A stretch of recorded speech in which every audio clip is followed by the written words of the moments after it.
Hey guys, it's Gabby. For today's video, I have some candy cane theme Christmas nail art, and I just love how all of these turned out, so very excited to share it with you. And we're gonna get started with the first design. So I went with a classic candy cane print, started off with a red gel base, cured that, and then I'm using a white liner gel to create my stripes. So you can use regular nail polish for this, but I will say gel polish is a lot easier to work with when it comes to lines, and you don't have to worry about the colors smearing together when you go to apply the top coat. But again, it is up to you.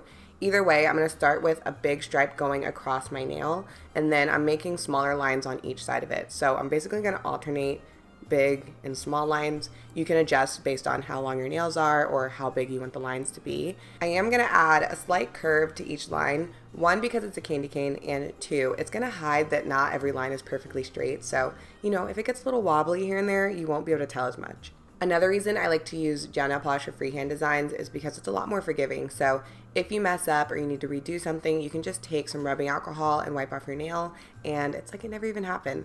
So I did decide to make each nail different, and this is another little hack for you guys, because if you try to make every single nail the same, it's easier to mess up or see the mistakes. So by making the stripes different on each nail, you can't tell whether something was supposed to be like that or not.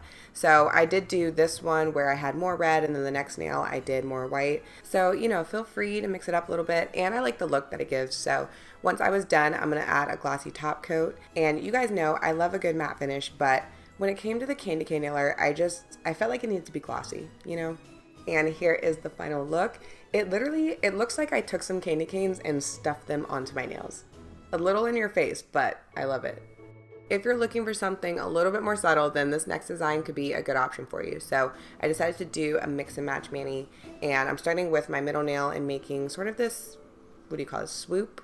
French swoop situation, and then filling it in with a red gel polish and curing that underneath my lamp. I basically tried to make the swoop look like a candy cane, so if you have round nails or almond nails, this will look so good.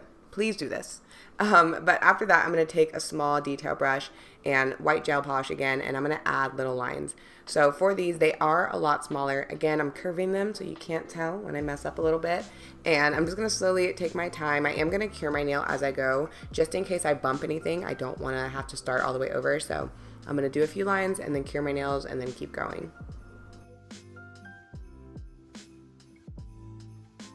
And look how cute, guys. I know I've already seen this, but it's been about a week now since I actually did these nails, and so seeing them again, I'm just like, these are so cute. I love these so much. All right, moving on to the next nail, I'm starting off with a French tip. So to make this French tip, I'm gonna make a line using that same small detail brush, and then I'm just gonna take the actual brush that comes in the gel and fill in that top area. There are so many ways and methods to make a French tip, but this has definitely been my go-to lately, at least when I'm using gel nail polish. When I use regular nail polish, I like to use the French tip stickers. After curing that tip, I'm going to go ahead and add these little mini candy canes around the nail, and I did have them going different ways, different directions. I think I did 4 of these. I don't even know. However many you want on your nail. And you really do want to take your time with these. That's why, again, I like using gel, because you don't have to worry about the polish drying too quickly. And then once you're done, happy with your candy canes, you can cure them underneath your lamp. To finish the nail, we're going to add these tiny little white lines. I put the smallest amount of gel on like the very tip of the brush, and I don't even think I was breathing when I drew these. If you are a beginner and you're like, absolutely not, you can always make these candy canes out of dots. So instead of doing the candy cane and then adding the little lines, you basically make little red dots alternating with little white dots in a candy cane shape. And I love this one too. This would be so cute if you just did every nail like this in a full mani. For the next design, starting off with another French tip, this time a classic white, and I'm just gonna fill that in and cure it, and then we are gonna be adding a candy cane. I know, surprise. Again, you're gonna do the red, cure your nails, and then add in those white lines. Whenever you're switching colors or layering a color, make sure you cure your nails before, because it will all smudge together. And I will say, it is easier to add the white lines if you have a white background or a white base, because then you don't have to worry about keeping the white lines inside of the candy cane. They can go outside of it a little bit and it kind of just blends in. Also, side note, do you guys still eat candy canes? Because I can't remember the last time I've actually had a candy cane. It's definitely been years. Yeah, I don't know. Let me know. But to finish this mani, I did a red tip on my pinky and thumb, and here is the final look. I will say, this one is my favorite out of all the designs. For the next design, we're switching over to Peppermint swirls, which I'm still going to count as a candy cane, okay? But for this, I did start by just popping a tiny little red dot in the center of my nail just so I knew where the center point would be that every swirl led to.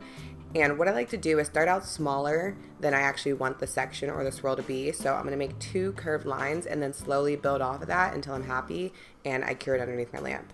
Again, cure your nail as you go, just in case, so you don't accidentally smudge something, or let's say I mess up on this part, I can still wipe it off without having to start all the way over. For the spacing, I'm not gonna lie, I just kind of winged it and hope it would be decently even, and it did turn out pretty even. You can always go back at the end and add certain areas to the white part or the red part, but it doesn't need to be perfect. You do want to try to make the lines get as thin as they can as they go towards the center, because as you draw more and more, it's going to turn into kind of a red blob if you make it too thick. So keep it thin and you'll be good.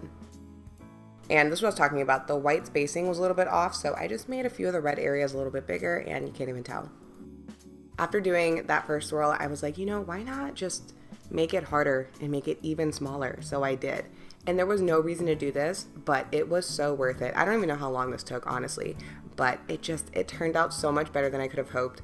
Main tip here, again, cure your nail as you go. Because if I would have bumped into one of these, I would have been so sad. So cure as you go and keep the line as thin as possible. You can always make it thicker. So that's the biggest tip. I just pretty much looked at a picture of a swirl and drew it on my nail, which I realize doesn't help much. But if, again, you're like, this is just too complicated, they do have swirl vinyls. I've used them before, and it gives you a similar look.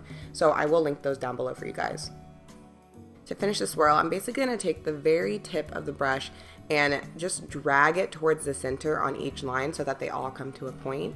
And I know I said the last one is my favorite design, so overall that's my favorite design, but this one is my favorite nail because I'm so shocked how this turned out. I'm really so proud of this.